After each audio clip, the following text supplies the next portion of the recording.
Hello again, friends. Welcome back. This is the second in a series of videos about an introduction to bourbon. And if you haven't seen the first one, please go check it out. We talk about what is whiskey, what is bourbon, and a little bit of the history, the early history of bourbon, and the bottled and bond designation. So if that's of interest, please have a look at that video. But this is the second one. And again, this was adapted from a tasting that I led for the Los Angeles Whiskey Club. And these are experienced whiskey drinkers, but were bourbon novices. So I've tried to make these as informative as possible, not overly technical, but to really walk through kind of the elements of bourbon whiskey. And so today, continuing from where we left off, we will be talking about Four Roses and the single barrel format. So we had previously talked about bourbon whiskey by law being needed to be aged in a barrel, a charred new oak barrel. And one of the fun things about bourbon, analogous to like a single cask bottling in Scotch whiskey, is that sometimes we get single barrels of whiskey, which is exactly what it sounds like. One barrel picked out and bottled just for us. And the reason that these are prized and sought after and collected is because not every barrel ages the same way. So you can get two barrels that are sitting right next to one another in the rick house, and they end up radically different in terms of flavor, both from each other as well as from the batches of bourbon that get released. So you go buy Wild Turkey 101 or Elijah Craig Small Batch or any of the mainline bourbon expressions, and these are collections of hundreds of barrels that have been mixed together, blended in order to achieve a flavor profile. So you have some notes from this barrel, some notes from that barrel. They are blended to try to get what you think of when you think of that consistent whiskey coming from that distillery. But what we want in a single barrel is the opposite. We want something that is unique and has its own character and doesn't taste just like every other whiskey you're going to get from that distillery. And this is why bourbon nerds love single barrels, because you can contrast and compare this and that one from this or that warehouse, or just generally geek out on all the details. So we're going to be talking a bit about that, but before we do, let's talk about Four Roses. So Four Roses is a brand that has had a rise and a fall and a recent resurgence.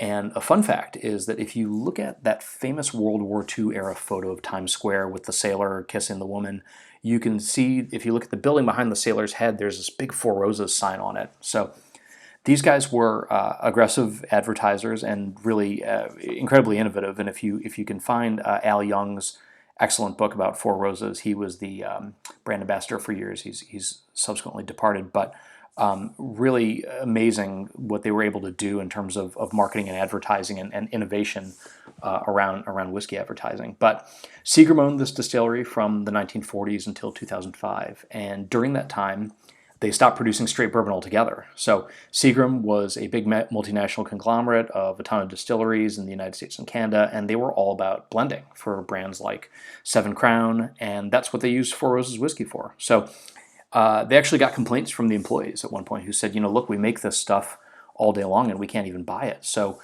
eventually they started producing a limited quantity of bourbon whiskey to sell in Lawrenceburg near the distillery for the folks that were making it. But the company was much more successful as an exporter. They had a following in Japan, which is always an interesting market for bourbon and is the reason we have certain blends that we know and love, like Blanton's.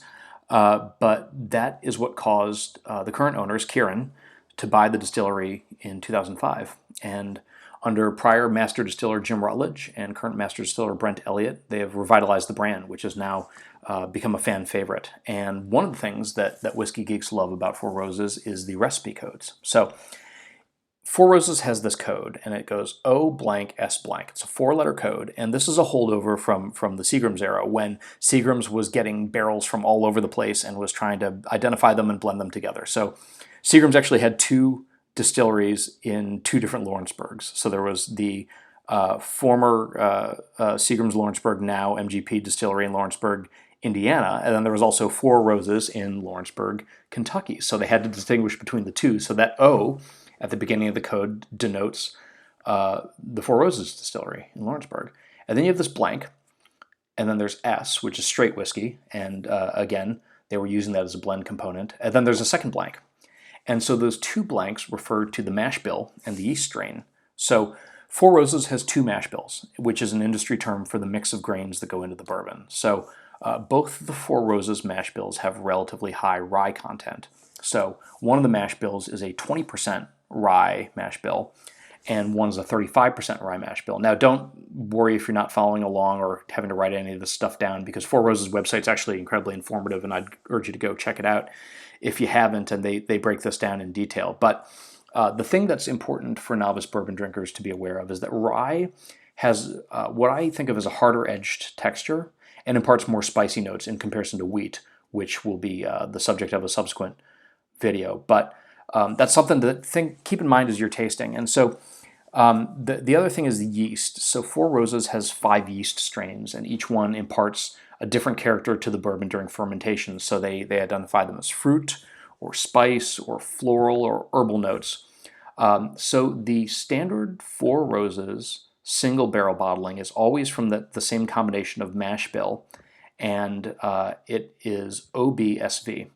So that is from the high rye mash bill, the 35% rye mash bill, and it uses the delicate fruit yeast. So if you can go out and find a bottle of that on retail shelves, try to be thinking about those notes as you taste it. And typically these are aged between 7 and 10 years. They come to us as a standard 50% ABV, but there are folks who like to get store picks of Four Roses bourbon, and those can potentially have different mash bills. So it could be OESK or whatever. There's 10 of these.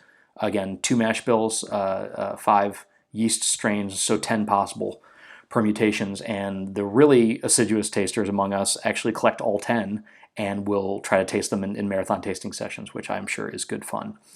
So that's a little bit about Four Roses. Hopefully this has piqued your interest in that distillery and taught you a little bit about the single barrel format. And I'm going to be doing a series of these. As I said, our next one is going to be talking about the sweet mash process, how that differs from the sour mash process, and we'll be talking about some whiskey from the Kentucky Peerless Distillery. But for now, go ahead, get yourself a bottle of Four Roses single barrel and see what you think. Please feel free to ping me back, leave comments, tell me if you liked it, if you hated it, stuff I should be doing differently as I do these. But as always, appreciate the time, appreciate the attention. This is good fun for me to do. I hope you have good fun watching them too. So thanks to everybody, and cheers.